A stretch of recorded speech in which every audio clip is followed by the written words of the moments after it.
الله على نبينا محمد وعلى آله وصحبه ومن تبعهم بإحسان إلى يوم الدين. أما بعد فيا إخوة الإيمان نحييكم بتحية الإسلام ألا وهي السلام عليكم ورحمة الله. musidɓe julɓe tedduɓe o weltanama on jarnama on tolnama kadduɗal men ɗo belfi karamoko meɗen Ustaz Abdoullahi Ba ɓe senike haray ko jannugol en nde ɗo deftere safatu tafasir ko alqur'ana on woni ko fensita, ko alqur'ana on woni ko laɓɓina, ko alqur'ana on woni ko yanñaɗo moƴƴa firo muɗum. Nde ɗo deftere safatu tafasir neɓi hiɗen jokki nde en heeɓi nafoore molanande e mayre. siɗon lanni ɓe hikkana en suwaru min hayatu sahaba ɗiɗon geli en jangi fi Anas bun Malik on ɗon lanni haray hande hiɗen hikkude woɓɓe go kadi tigi tigi on koyen wakkilo koyen eto no moƴƴiniren, etoɗen no faamiren, etoɗen no gollitiren ko wonɗen e faamude kon ɓayru pellet hino laaɓani hande guine en je on wonɗo nder ga e wonɗo yaasi laggine angal faamugol diina gollitira ko ɗum mari lorra kon. en torki Allah subhanahu wa ta'ala wonɓe lorrude ɓe yo Allah on accinirɓe ni lorrugol o danda en o hisina en o malna en o hokkora en kala ko nafata gadne lahira o danda en kala ko lorrata gadne lahira. Haray siɗon feƴƴi ɓe waɗana en tafsir Qur'an haray ko ni woni e feƴƴirde. haray noon hiɗon ɓannana deftere nden ɗon ka wawaton darde ɗon ka wawaton yanñude ɗon onon kadi haray meɗe wiya on ko tooli moɗon meɗe weltani on jarni on haray Ustaz en ɓe buyi e maɓɓe ɓe senike o weltanto ɓe du'ano ɗon ɓe jarno ɓe inchallah.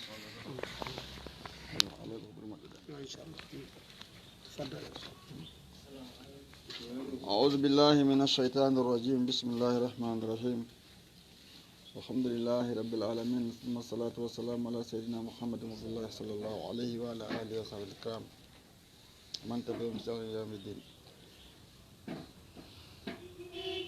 نعم ولئن سألتهم من خلق السماوات والأرض ليقولون الله. هذه الآية أو آية إقامة برهان قدر نقول سيد حجة على تزييف وند أو نقول طريقة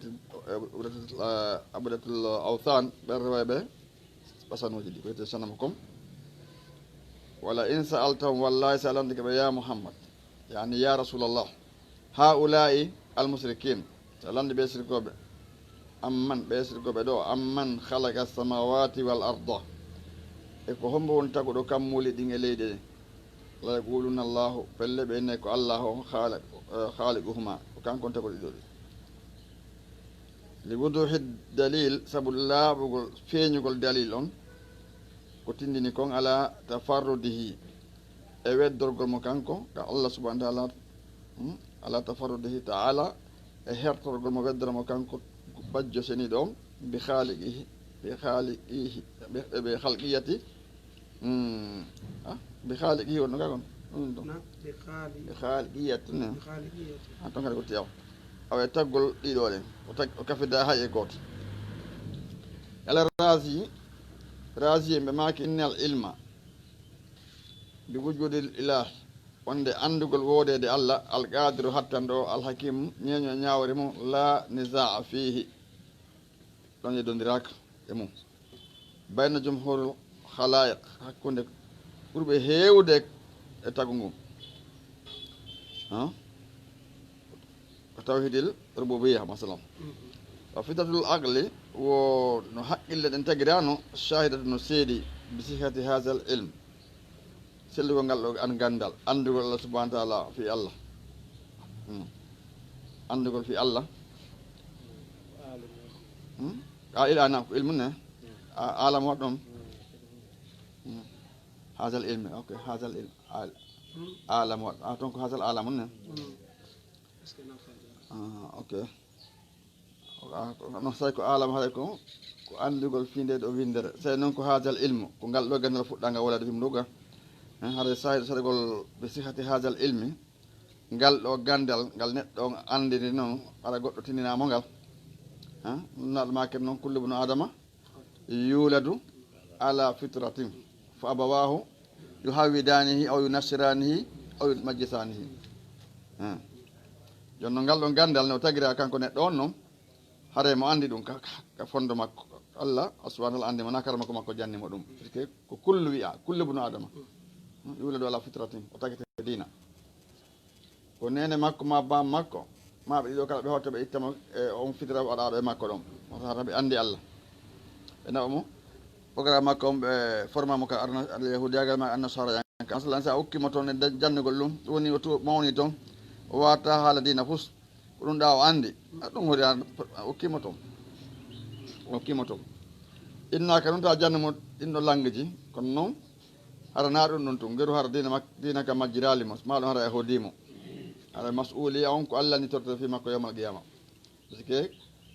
ko an Allah asiki jibi ngolmo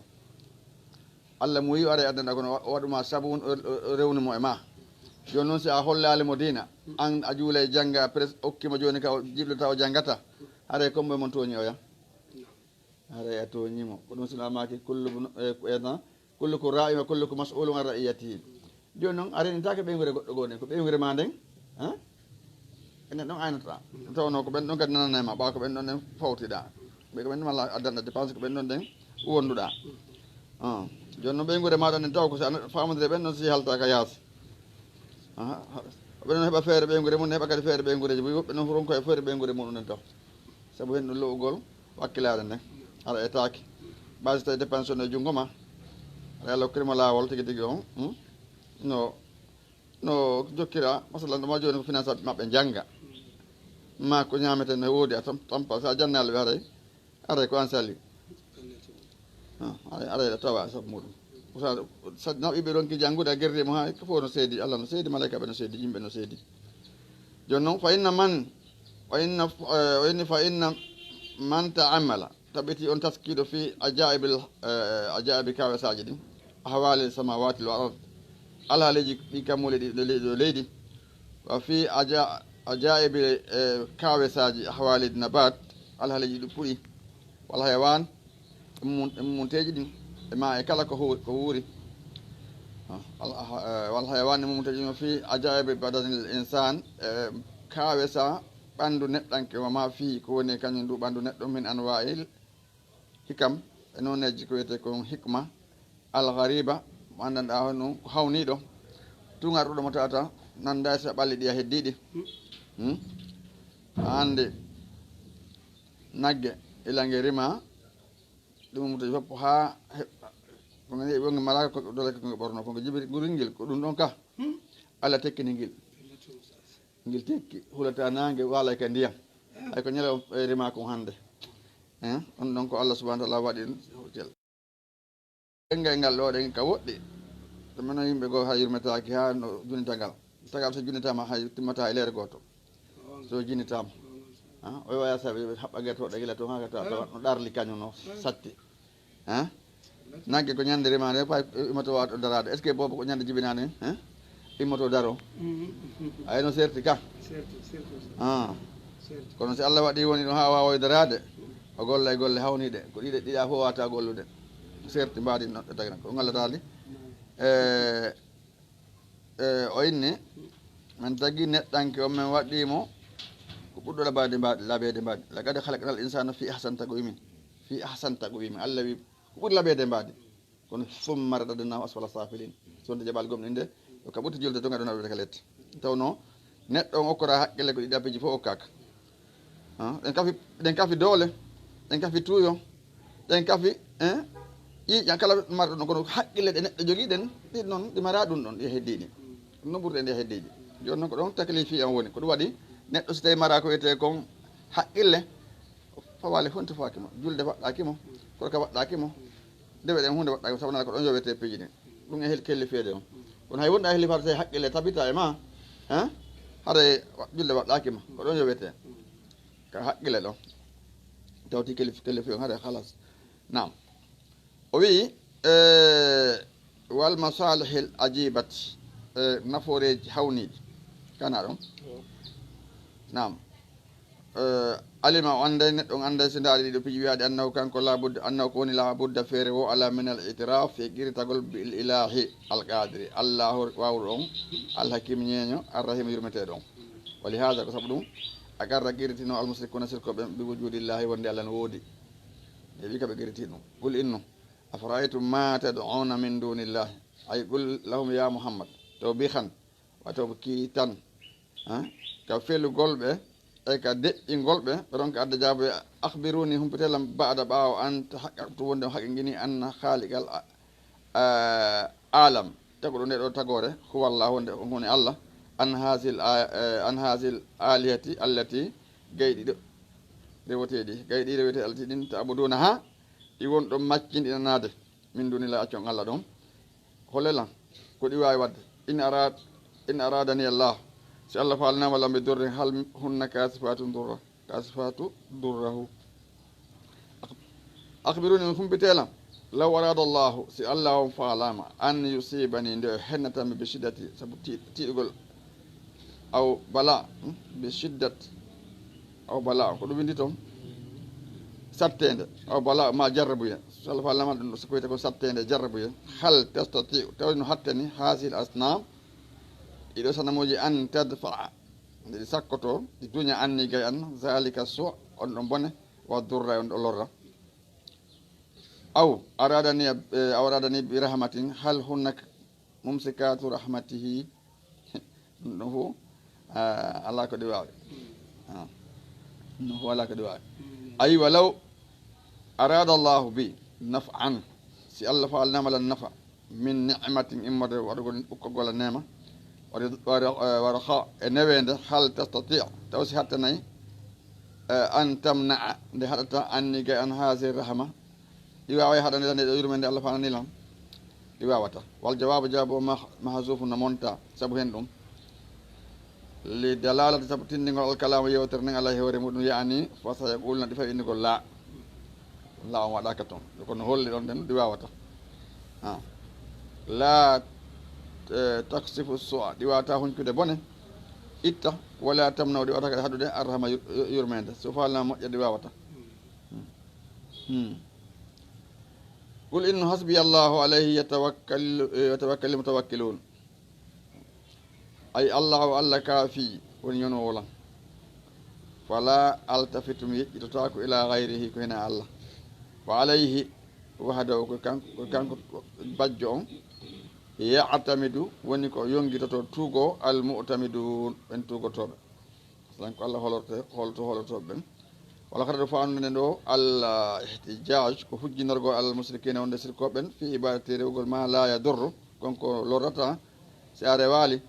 ولا ينفع نفتا ساربي way gamatul burhan kadi darnugol ko wiyete kon seede alal wahdaniyati e hoore gotimba ko Allah subhanahu wa ta'ala qul ya qawm i'malu ala makanatikum ay i'malu golle ala tariqatikum ila wal majukudum minal makri wal kaydi ko dum woni pewje hodo wal makri ko dum e pewje wal kaydi pewje and makri ko pewje jamfa wal kaydi kadi ko pewje والخداع يخرج إلى كل جوته إني عامل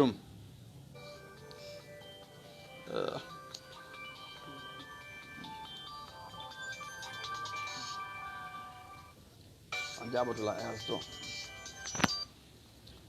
نعم إني عامل منكم يقولوا منكم يقولوا أنا أقدر أنسيتهم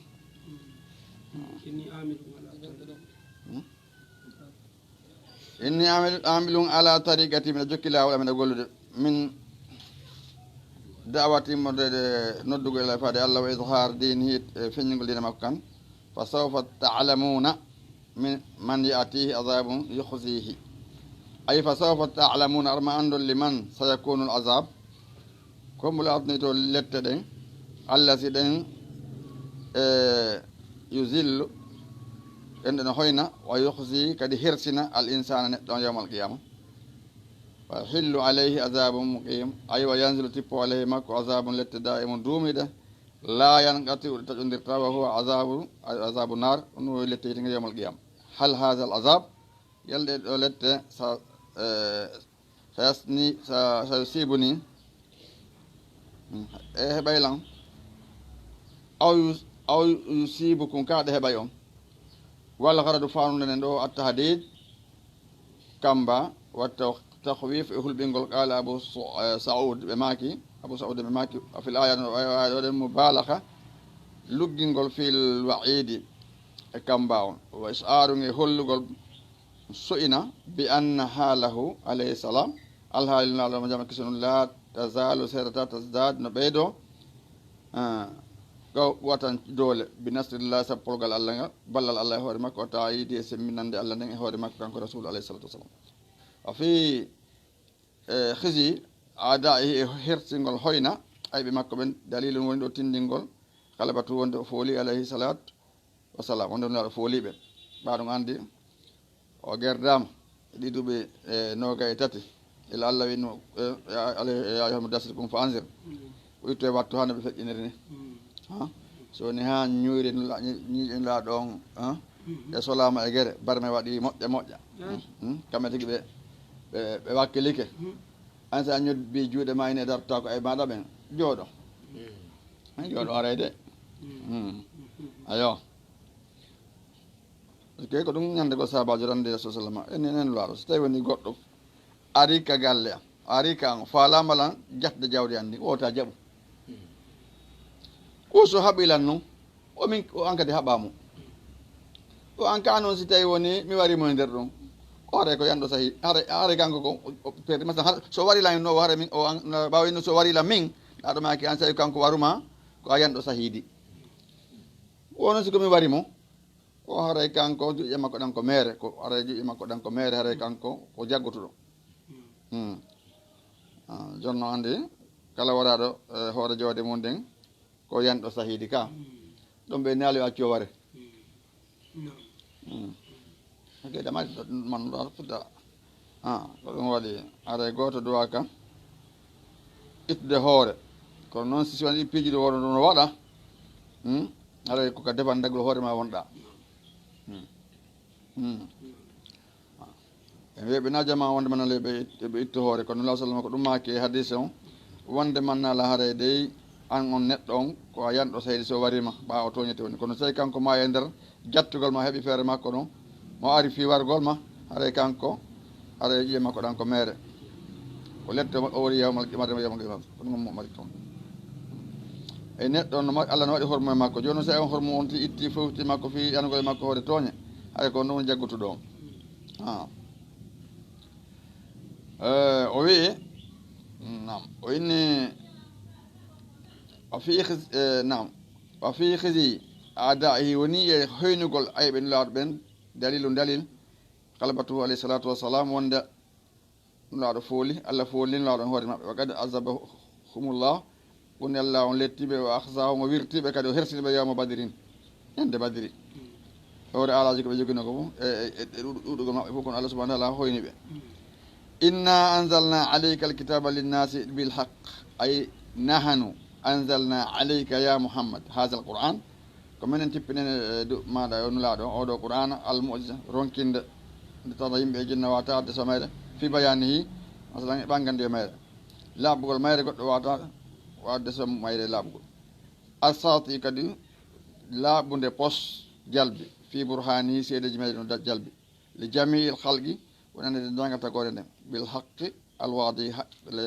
gonga laaɓuɗo allazi la yaltabis bihi albatil mo tawata jillodira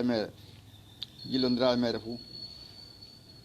faman ihtada fali nafsihi waman dalla fa innama yadillu alayha faman ihtada mo feewi fa nafa pewa makko ma yaudu no arta alay e hoore makko waman dalla mo majjino fa dararuhu lorra makko gadi dalalatuhu lorra makko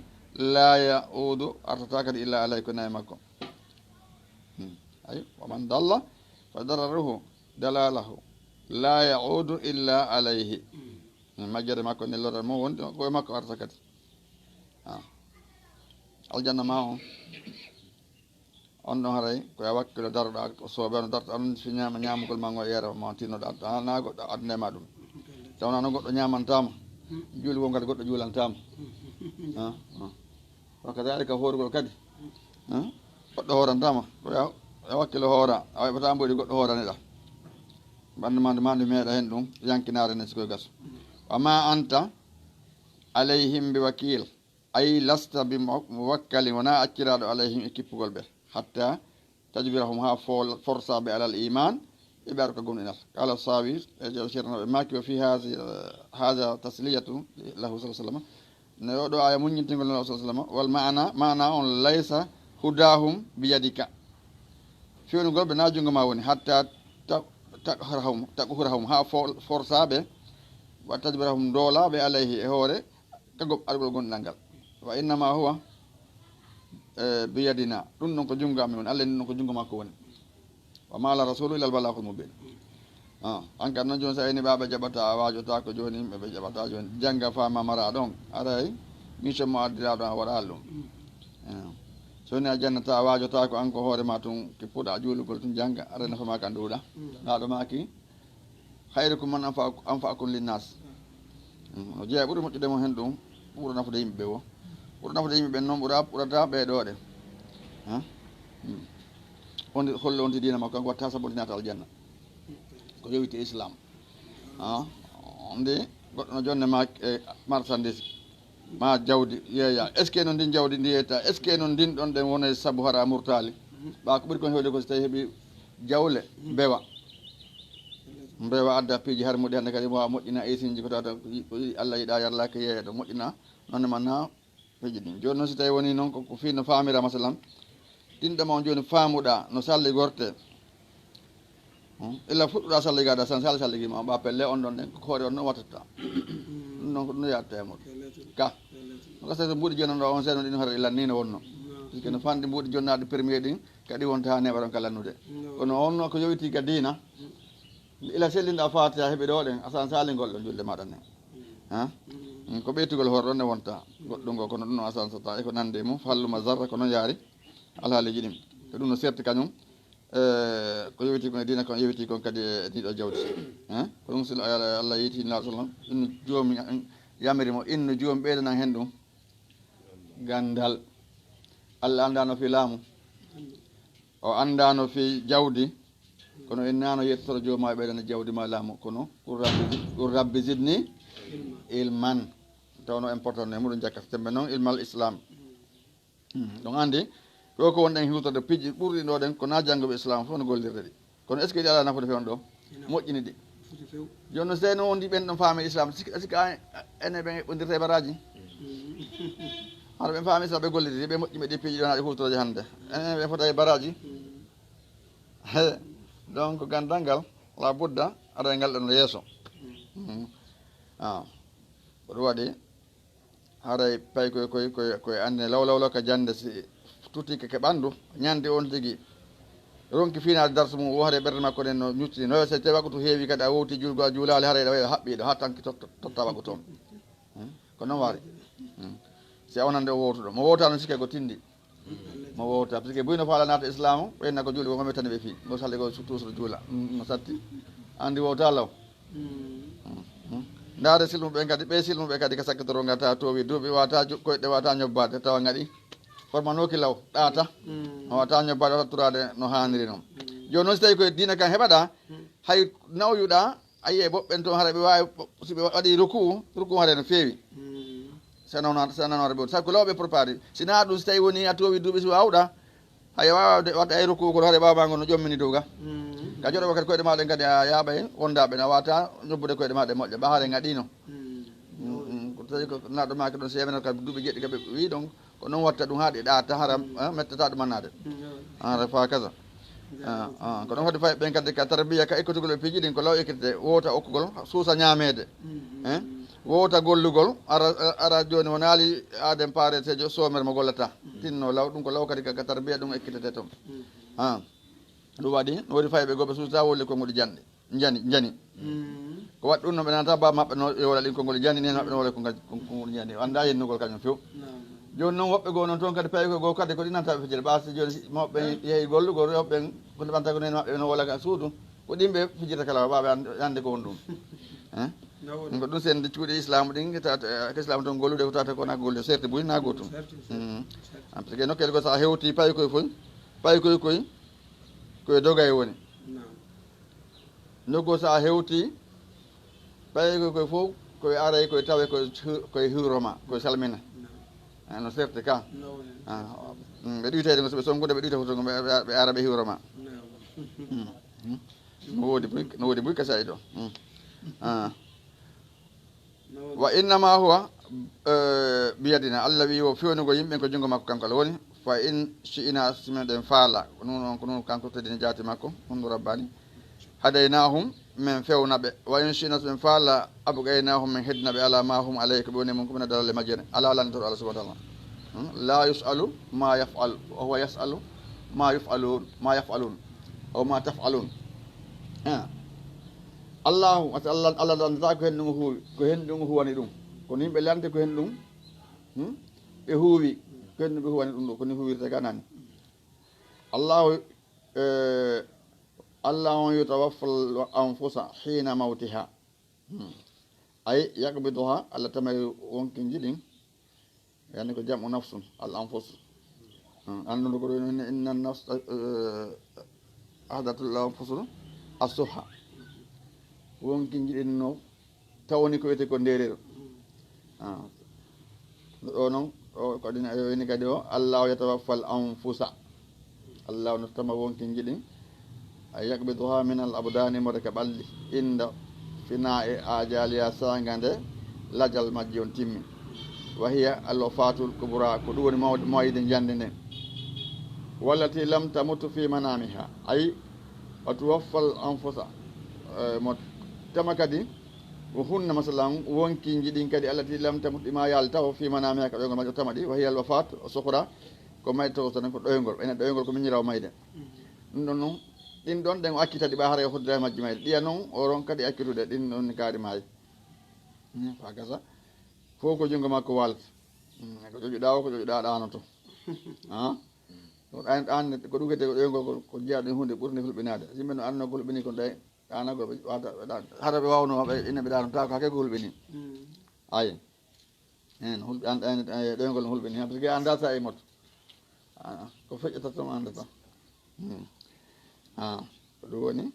qala o wi fi tashil e nder nde ɗo deftere hasihi l aya oɗo aya lil itibar wonande taskorgo wa ma'anaha anna allaha yatawaffa nufusa mo hunna ɗi wonkeji kanko Allah waji hayni e bangeji ɗiɗi ahaduma goto e ɗin bangeji wafatu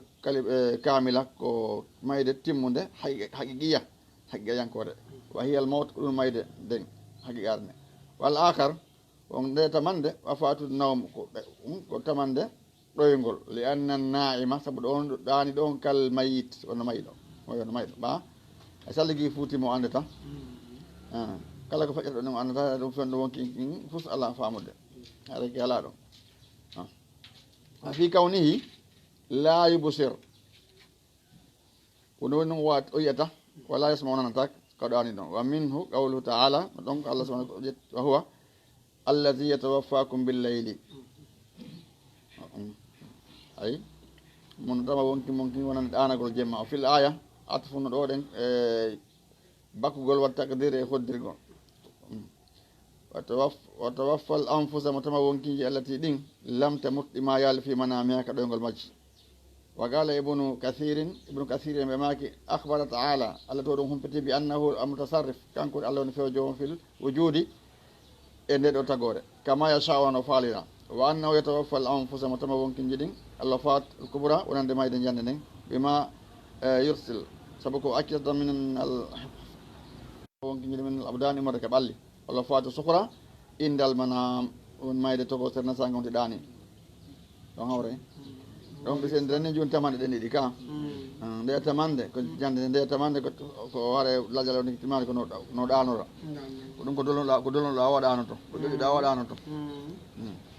jarama fota Ustaz albarka mi weltani ko yo Allah subhanahu wa ta'ala o weltana en ara en jarnama o weltanama yo Allah yoɓu en ko ɓuuri moƴƴude joddi o faminen ko wonɗen e janggude ko haska en gollitirgol aray tigui tigui on ɓe ɓeydi ko ɗo kadi fota nde tawde noon neɗɗo julɗo o koyo wakkilo o ɓeyda famude dina kan o ɓeyda gollitirde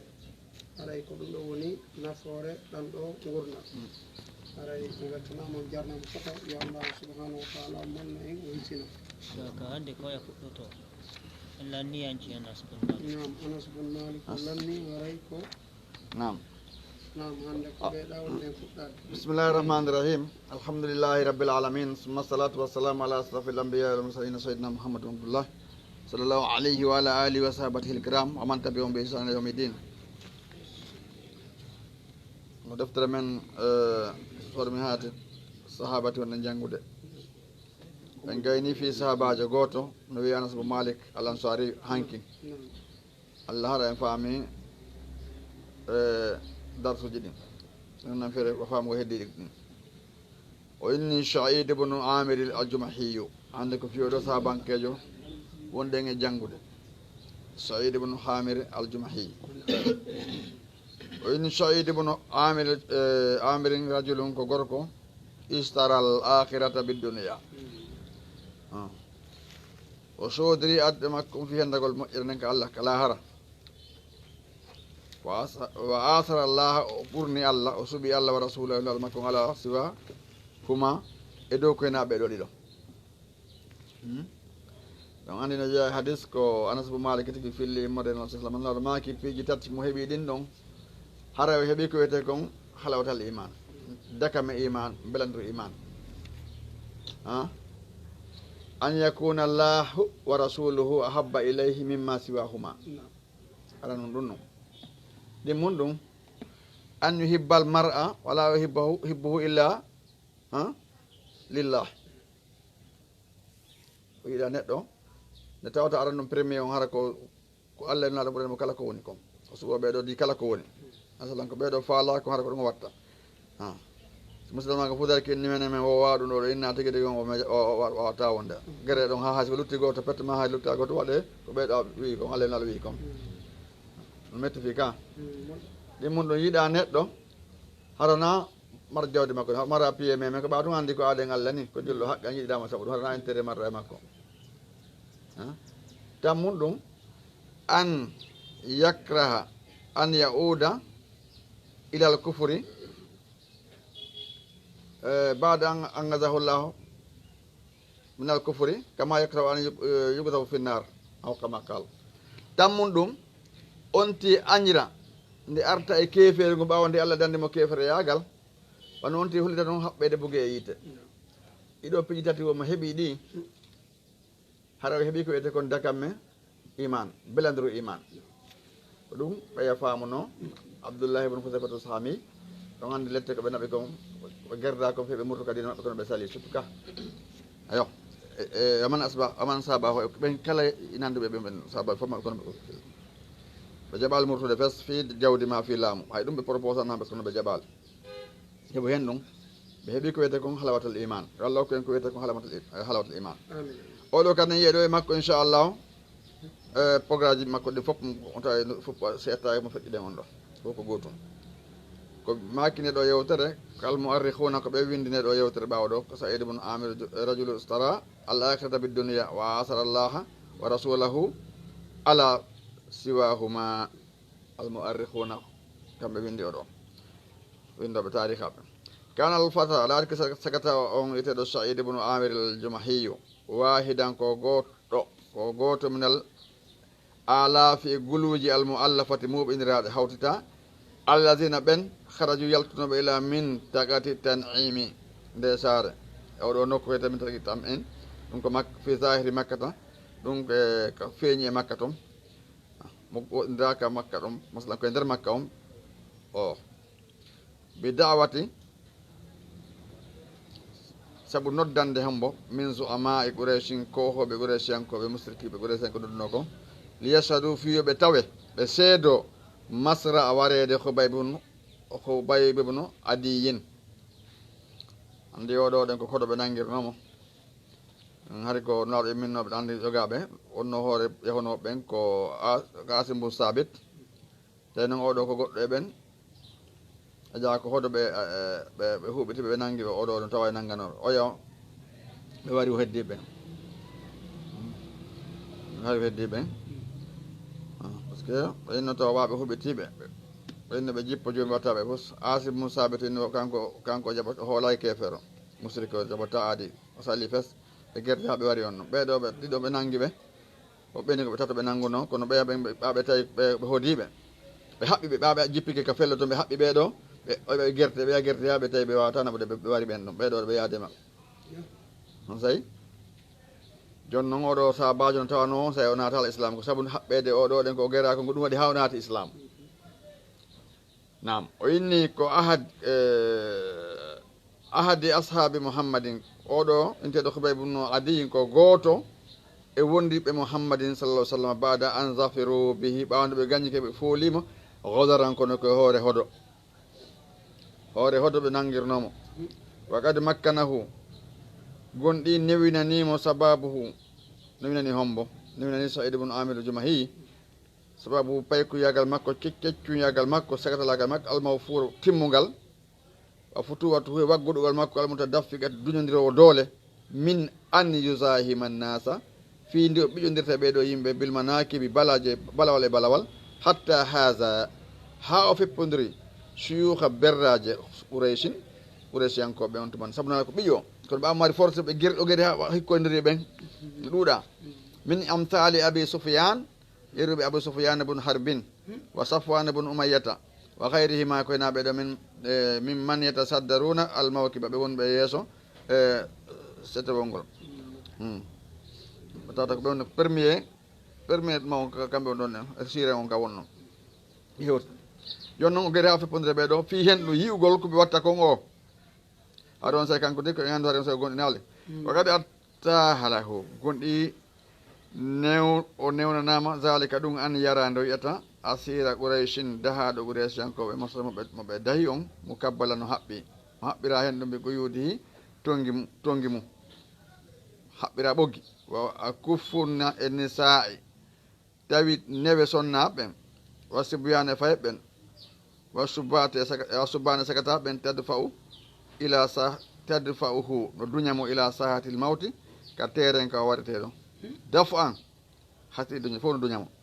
liyantagi mu fiyoɓe yottano min muhammadin immorde muhammadu masala mone muhammadu ɓe ittude makko fi shakhsihi e neɗɗanka ko muhammadu ngu ɓe itta e oɗa wali yasaru yoɓe ɗum woni wali yasaru yoɓe waɗu koyete ko joni wiyde ko revenge revenge o ko ittugol mone li qatla humunande waraɓe maɓɓe fi badri ɓe qatli sabu wargol oɗo masalan ɗum ɗo ko mbaɗa hasate badrin ɗum ɗo waɗi joni noon ɓe inni ɓako e maɓɓe warama hande ɓe itta e oɗo ɓe addi ɓe yeeyi ma ɓe hoddunoɓe ɓe addimo ɓe yeeyi ɓe wari ɓen siɓɓe muɗum makka sike tawno asi bun sabitu ɗo ande wardu noon wiyete bandirawo goɗɗo e ɓiɗɗo makko e moodi makko fo sulafata ande sulafata wirtano kala ko mari ko kala o wondiri won sanamoji makko ɗi woni mandale koye hoore asimu nden o yarita beere si o mayali saabu ko waɗi ɗum ko joni noon on noon ɓawa andi ɓe mani ko on wakkili ɓeyni o jippotako fes o jippotako kamɓe kono tawi mo du'i ke du'a Allah subhanahu wa ta'ala jabinen mo du'a o Allah jangge film ga inchallah ɓana ɗo yettere ɗuuɗe ha isa makko no labba han o ko jiyaɗo wawɗo kadi guere naɗo ma kono kala wawɗo haare kala faalaɗo haɓude kono asi mum sabit haɓirta ni ko ni guere haɓirte ɓe lannima kono no haɓirta o sifanima o kala waɗo o guere kono asi mum haɓirta ni ko haɓirta tawi koye gaño joni noon oɗo nangga naɓa inni ɓe itta yokke maɓɓe on koɓe waɗno ko mbadiri e oɗo ko anta ko yimɓe ɓe hendi mbuɗɗim ɓe yetti ɓe jonni ɓeya walamma wasalat hasil jumu'u nde hewtuno ɗeɗo dente aljumu o yal jam'u alhasidatu mooɓiɓe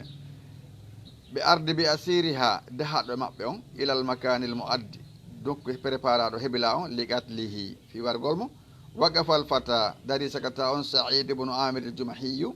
bi qamatihi l mamdudati e darde makko fewne nden yo tillu mo ƴelliti ala Khubaybi mo yurno Khubaybi o owa yo qaddemo mo adde ila hasabati salbi noggal ko fempete ɗon ka wona ɗo fetede ɓe addimo ɗon wa samiya sawtahu assabita o nani to makko taɓotugo ngon alhaadiya deeƴigo ngon min khilali siyahi niswati e nder hitoji sonnaɓe ɓen wa sibyane faye ɓen wa huwa yaqul kanko mo inna kanko e ko no wattandeli kañum Saïd o ko da on gon wolde hande ka ko do yeyi ko fi heddu ngo wona habbanede kinno jabi habbede bayda la ko proportion na ka ko dum manna fi wallugo be finlaado ay dum ga o wiibe tawi o haɓɓaɗo ina in shiitum siɗon faala an tatrukuni nde akkitollan arka o mi juula rak'atayni mi ruƴƴa darɗe ɗiɗi qabla masra'i ko adi yana golla masalan ko adi mayde an fafalu waɗe ɗum sey o si on jaɓi waɗe ɗum summa nazara ilayhi refti kañum oɗo ɗen sahabajo saïd ibn amir juma hi daarima o hote kanko yastaqbilu qibla tama fewti qibla o yusallima juula rak'atayni darɗe ɗiɗi ya li husnihima e kawe wonande moƴƴugol e darɗe wa ya li tamamihima e kawe timmugol e o duuƴi no deeƴiri o haw jaali ha timmi summa ra'ahu refti o yima yuqbilu mo fewti ala zu'ama'il quray qawmi e hooreɓe yimɓe ɓen wa yaqulu mo inna wallahi mi woniri allahu lawla an tazunnu sina fita on sikku anni wonde min ataltu solata jaza'an komi junnani juulenen ko en ƴagol minal mawti morde maydere ko ɗum mi huuli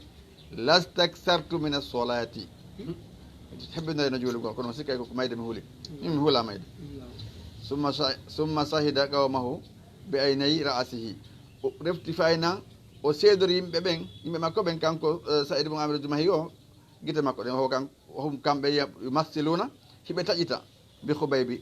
hayya hay mo wuuri ɓe ƴettala ɓe taƴa ɓan noon fa yaqta'una ɓe taƴa min jasadi ɓande makko al gittatar tilwal gitta taƴande ɓata taƴare taƴande ɓata taƴande ɓande makko no hum kamɓe ɓen e golna ɓen ala wonandema ɓe innanamo atu hibbuɗo a yiiɗi an yakuna muhammadum makanaka a yiiɗi mouhammadou na place ma a anta naaji hata ko daɗu ɗon ɓe landimo ɗon fa yaqulu mo inna wadde ma o taƴi ƴanan tanzifu minhu no yuppo e makko o inni wallahi mi wondiri allahu ma o hibbu mi yiɗa an akunde mi laatu amina mbiɗa hooli waadi an deeƴi fi ahali kay ɓeygure an o walla de ka ɓiɓɓe an wa anna mouhammadou hara mouhammadou yuhazumo yuwire bi sawkati bullal ka o woni toon hara ko bullal mi yiɗa wona ɗum hata kam miɗa deeƴi oɗo no yuwire hara ko bullal wonmo yimude on sey fawi lawwihu nasu yimɓe no yufira ɓe aydi jiɗoɓe ɗen fil fada'i ka weeyo ɓe hayɗaɗi ka weegani wayta ala no towa siyahum sonkoji maɓɓe inni ani qutuluhu waremo ay ko ɗum si meme nama jofo en fof ko ɓen man araɓe andawne ko fewndi on man ɗum ɓeyno waremo ɓen mbiɗi waremo fayda ɓe ɓe anda ko fiyen wona waranede ɓeyno waremo neɗa hoore man laɗa maki kala mo walle riifi wargol neɗɗo hay ko satra kalima feccere konngol ara tawama warɓe ɓen hara en tuba reemom ɓeeɗa woola hara ɗa tawaka wargo tawaka yamirgo e ware ande no hulɓe ni ka ayo joni noon ko ɗum hande kana cofu no hoolaka woɓɓe goo ɓuri neɗɗanke est ce que ɓen no faami dina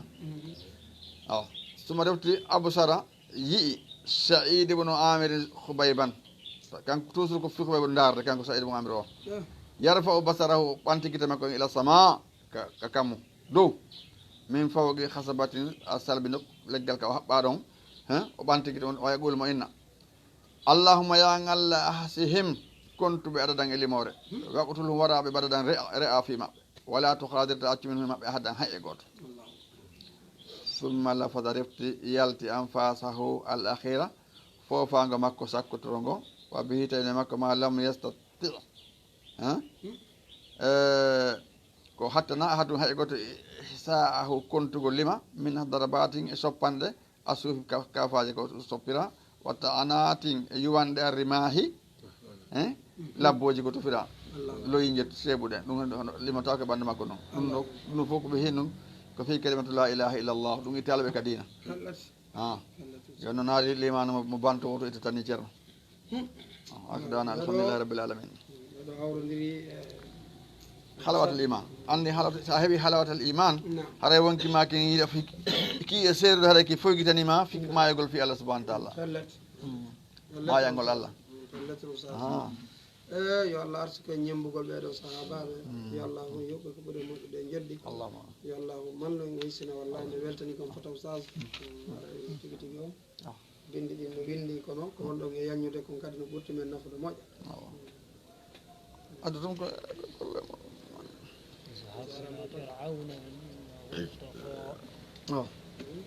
أعوذ بالله من الشيطان الرجيم بسم الله الرحمن الرحيم الله سبحانه وتعالى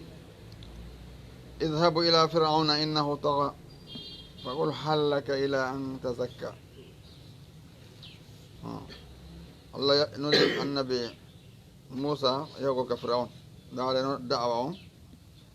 هانا قرد الله إني اذهبوا يهو إلى فرعون فادك فرعون إنه طغى كان كو بيبي ونودي تكره بتهدو الله أتشمر نفو مسلم ونودي تكره بتهدو من كان كن الله مورم أصل أتشمر فقل ويو هل لك تون ودما إلى أن تزكى دلابتا وأهديك من هل من فون إلى ربك فادي جوما فتخشى هلا فأراه الآية الكبرى النبي موسى هل ما آية الله موددين دلاج الله دين وكذب وفني وعصى ويدي ثم رفتي أدبر هكتي يسعى ويجي فخسر مو بمتمكم فنادى نودبه فقالوا إني أنا ربكم الأعلى كمن ريتد من رتو ديون عند ربي كان بحر الله يني ما يهوي ولا ما كنقول نبي قول اذهب إليه فرعون فقول له قولا لينا لعله يذكر أو يخشى كان كو بيبي يا ما جو وميجت ما دون هولا ولا ما كنقول نبي قول الله يامري جوني ولا كنقول نبي قول ما عندي بله الله أنا ناتي دو فرعون ناتي دو باكو يبي دو يبي دو الله سبحانه وتعالى كونو إنه يوم ما كنقول نبي قول جونو وبيبي كدفاعنا وإنه كان كن الله تودون كان كوري وسلم تودون فأخذه الله ولا نانغريمو نكال الآخرة lettugol mo kongol makko sakkitorongol wal ulayngol aranol to arango hare wacci gon bawol sakkitorongol lo tawi hande kadi o ubbintini kawino to den amma alimtu lakum min ilahin ghairi mi anna warete go sina amin jono len fa akhadahu allah nakal allah wal ula ajaka ma kan rabbuka nasiya an wala don ko dum sikka allah jitita allah jital jonta beedu kongodi bondi din pandi sina hare mojanama وإني إن في ذلك لإبرة ندو وني تسكوي كن كل من يخشى ونندن هلو الله سبحانه وتعالى أنتم ولن دكانكو الله وأنتم يكونوا أشد بريسات خلقا تاغو كونوا بريتي تاغو أمي السماء بناها كاكو وسما من مهيو رفع من بانت سمكها كدووني tiɗeni makko fa sabu ha mi feppedirimo o samka ɓen ko ɗum woni plafond makko on tekkina mi feppedirimo wa aktasa laylaha min niɓɓini jemma makko on waktadama yalti duha ha ñalawma makko on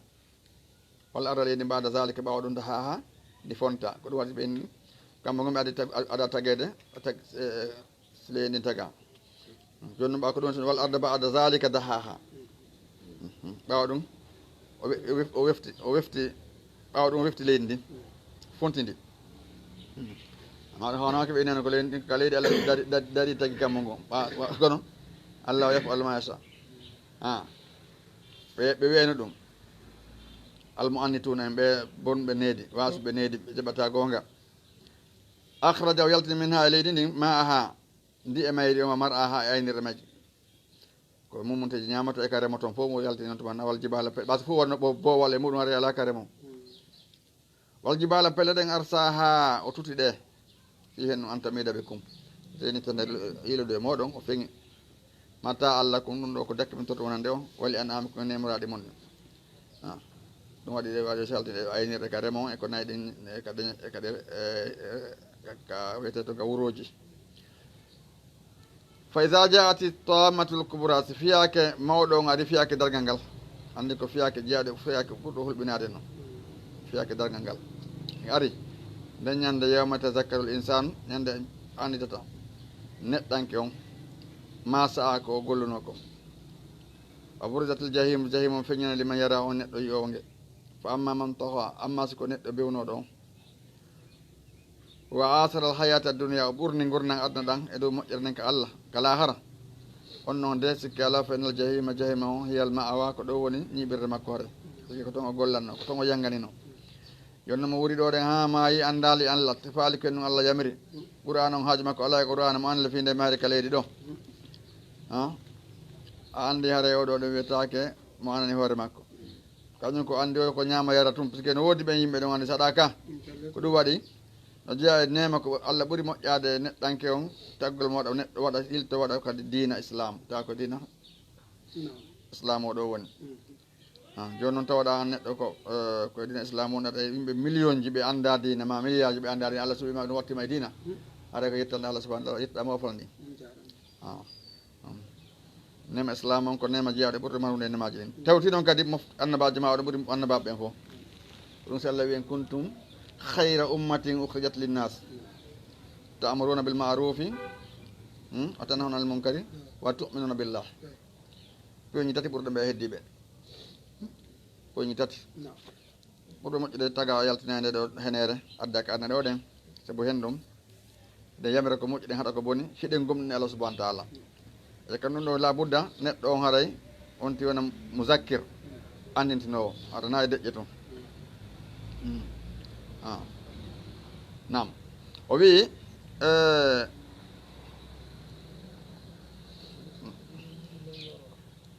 o wi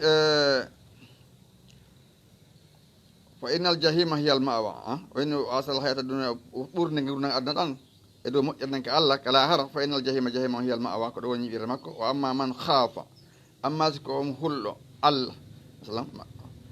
amma man khafa maqama rabbi on hulgol daragol yeeso joomuɗum yawmal qiyam o lante ko huunokom hamo o golli yamiraɗo ɗinga o renti haɗa ɗin ko ɗum woni wana han nafsa o haɗi wonki makko ene hawa gay beleɗa wonkim fa innal jannata aljanna hiyal ma'wa ko ɗo woni yiɓirde on yo Allah waɗɗu en ɓeeɗon parce que yama ko mun nasul rabbil alamin yona daragol ɗon kala hewta e ɗon taw noon kala maayo andi kala yimmitoyto kadi donc darede kadi yeeso rabbul ibadi on yoɓɓite kala ko golluno kon araɓe sakkade ɓe andini rapportere noon ka jon noon kode yawmil jamɓi Allah wi ñallal ngal yawmil jamɓi ñande mottodiral o wi yasalunaka ɓe landade manulaɗo ani saati fi dargal ngal ayyana mursaha e ngal ko hene se darto fima anta sikke ma an min zikraha hayɗa andi immorde jantere magal ɗa andi fiyake fima anta min zikraha a sikke ɗa andi jantegol ko ndegal daroto a anda ñalade ngal daroto ko ɗum waɗi sayyidina jibril ɓa lalniki na sallama mata yaqumu saa o inni wamal mas'ulu anha bi alam min al sa'ili landaɗo ɓuura landiɗon andude o yini joni ko hinɗude mandeji maggal on ko ɗon noon fuɗɗi yumannade mal imarata on no jeeya ko linti ɗon ɗen andalidal amatu rabbataha nde korɗo jibinta pullo mum landano ayaji ɗen tafsiri no ari fimu ɗo ɓe inni kone pullo ƴetta joni korɗo muɗum on jibinanamo jiwo on noon so jibini jiwo on haaray ko pullo oɗa ɓawoya ko korɗo kañum modi baba jiwo on kanko ko dimo oɓe firiri noon oɓe firiri ko so tawi woni